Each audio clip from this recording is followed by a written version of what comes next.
بعد عركة المطاوي والشوم اللي كانت بين الدلتاوية والصعايدة واللي كانت من 5200 سنة تحت اسم حرب التوحيد واللي انتصر فيها الصعايدة بقيادة مينا نرمر، ومن بعدها تم توحيد مصر وجيش الدلتاوية اتحط على جيش الصعايدة وبقى فيه جيش مصري وطني خالص. طب ثانية واحدة كده، يعني مصر هي الدولة الأولى والوحيدة في العالم وعندها جيش، إذن الجيش المصري هو الجيش الأول في العالم وكان أقوى جيش في العالم ساعتها. وكعادة جيران مصر من البدو كانوا بيعملوا هجمات على الأراضي المصرية علشان يسرقوها، وده كان بيتم قبل توحيد مصر. ولكن بعد التوحيد البدو اللي كانوا متعودين ان هم يشنوا هجمات على الاراضي المصريه لقوا اختراع عجيب جدا، لقوا في حاجه اسمها جيش، يعني عساكر كده كلهم لابسين زي بعض، رافعين نفس الرايه وليهم نفس الهدف وبيحموا الحدود المصريه. كانت حاجه جديده جدا ساعتها من 5000 سنه. ومن اللحظه دي الشعب المصري حس بالامن والامان المطلق التام لما عرف ان مفيش اي تهديدات خارجيه من البدو وجيرانه علشان في جيش وطني خالص بيحميه، وان مفيش اي صراعات داخليه هتحصل بين الشعب وبعضه لان هم خلاص اتوحدوا بقوا شعب واحد. من هنا بدأ يبدع ويفنن ويطلع اعظم حضاره عرفتها البشريه حتى الان،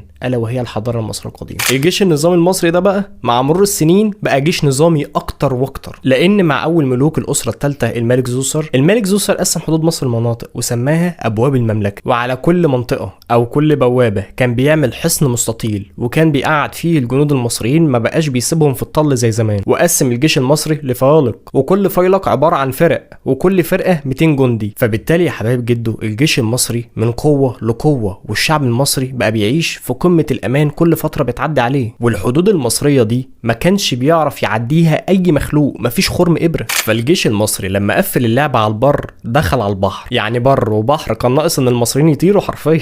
اصل تخيل يا مؤمن يبقى عندك بحر ابيض وبحر احمر ومن نص الدوله بيعدي نهر النيل، يعني ازاي ما تبقاش اقوى اسطول في العالم؟ يعني الناس ياكلوا وشنا. الاسطول البحري المصري اللي كان من 4500 سنه كان اسطول مرعب بمعنى الكلمه، لدرجه ان كان في سفن مصريه كان بيتعدى طولها ال 50 متر، احجامها عملاقه وتسليحها شديد جدا. وبالرغم من القوه المفرطه اللي كانت موجوده عند البحريه المصريه وعند الجيش المصري عموما، كانت مهمه الجيش المصري هو تامين الحدود المصريه فقط، ولم يعتدي ولم يهاجم اي جار ايا كان. وكانت البحريه المصريه العملاقه اللي احنا لسه متكلمين عليها دي كانت بتستخدم لتامين الحدود البحريه وللتجاره مع شعوب البحر المتوسط وشعوب البحر الاحمر. فمصر ساعتها كانت قوه اقتصاديه مؤثره ومهيمنه على محيطها كله. خيبه كل الشعوب بتبتدي لما الجيش بس بيبتدي يضعف، مش لما الجيش بينهار بمجرد الضعف. ففي عصر الاسره ال12 كان في قبائل بدويه جايه من الشام وجايه من شمال شبه الجزيره، تسللت وتسرسبت واحده واحده كده من سينا ودخلت وقعدت في شرق الدلتا. مع العلم احنا لسه كنا قايلين ان الجيش المصري ما كانش بيدخل مخلوق غريب عن المصريين، ودي كانت اول مره تحصل ان يبقى فيه تسلل من اجنبي داخل الاراضي المصريه. فالقبائل البدويه دي اللي اجتمعت في شرق الدلتا في محافظه الشرقيه في مدينه اواريس كان اسمهم الهكسوس، وبداوا يلبسوا زي المصريين، يتكلموا زي المصريين، ياكلوا ويشربوا زيهم، ويتعبدوا نفس الالهه بتاعتهم.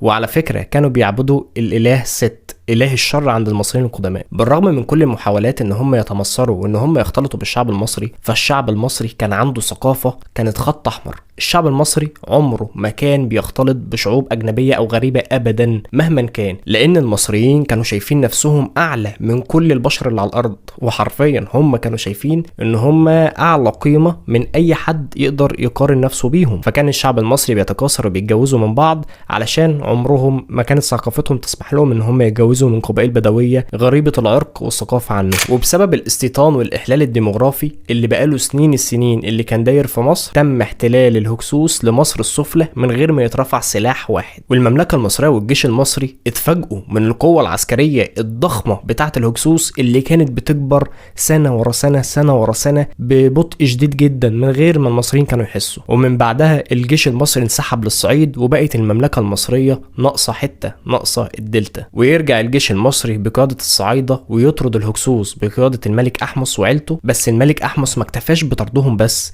الملك احمس عمل حاجه كده اشبه بالتطهير العرقي. الملك احمس قضى على نسل الهكسوس ووجودهم على الارض بشكل نهائي. اخر وجود اتذكر للهكسوس في العالم كان هي حرب التحرير بتاعة المصريين، وده كان اشد الانتقام من الملك احمس ورد اعتبار للشعب المصري، وحاجة كده زي ما نقول كان بينظف المملكة المصرية علشان يرجع امجادها زي ما كانت في الاول. وبعد الالم السخن اللي خده الجيش والشعب المصري من الهكسوس، اتعلموا ان مش بس كفاية ان انت تحمي حدودك، ده لمجرد ان انت تعرف ان في اي مؤامرة او اي خطر ايا كان هو مين اللي بيعمل الخطر ده، انت لازم تطلع بره حدودك وتواجه الخطر ده وتقضي عليه كمان. فعقلية الجيش المصري اللي كان بتقتصر على حماية الحدود وان هم ملهمش اي علاقة باللي بيحصل بره، لا، ده لازم الجيش المصري يفرض سيطرته على كل جيرانه ويأمن للشعب المصري ان مفيش اي حد يجرؤ انه يعمل اي مؤامرة او ان هم يهددهم بس لمجرد التهديد. فنلاقي منحوتب الاول ابن احمس وتحتمس الاول، الملوك اللي راجعين من الهزيمة جايين متعطشين للنصر ومتعطشين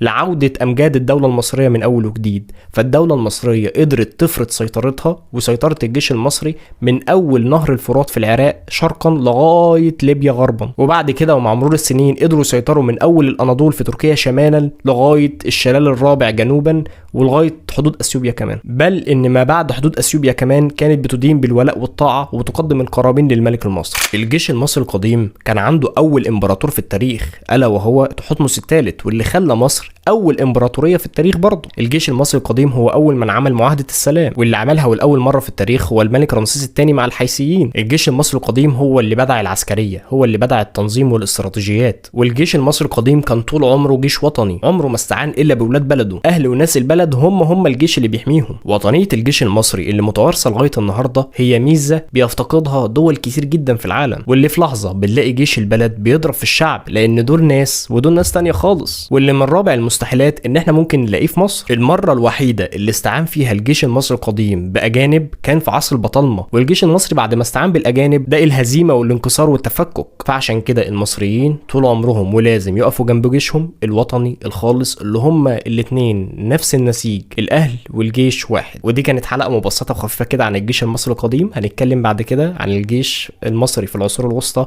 والجيش المصري الحديث. وكان معكم حارس كابتن مسلم، ويلا اقعدوا بالعافيه.